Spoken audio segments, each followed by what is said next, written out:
నిర్గమాకాండము 34వ అధ్యాయము 4వ వచనం నుండి 6వ వచనం వరకు మరియు 8వ వచనం నుండి 9వ వచనం వరకు.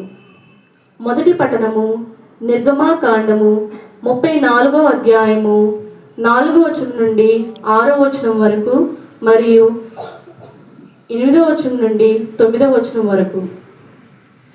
కనుక మోషే మొదటి పలకల వంటి రాతి పలకలను రెండిటిని తయారు చేసెను. ప్రభువు ఆజ్ఞాపించినట్లుగానే వారిని తీసుకొని మరుసటి ఉదయమున పెందల కడనే కొండ మీదికి ఎక్కిపోయెను. ప్రభువు మేఘము నుండి దిగివచ్చి మోషే ఎదుట నిలుచుండి తన నామమును వెల్లడి చేసెను. ప్రభువు మోషేకు ముందుగా సాగిపోవచ్చు ఇట్లు ప్రకటించెను.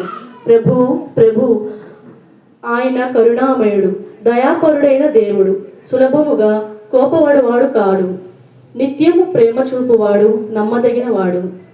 ఆ మాటలు వినిన వెంటనే మోషే నేలకు తలవంచి నమస్కరించెను. అతడు, ప్రభు, నీకు నా ఎడల కటాక్షము కలదేని నీవు నాతో రమ్ము.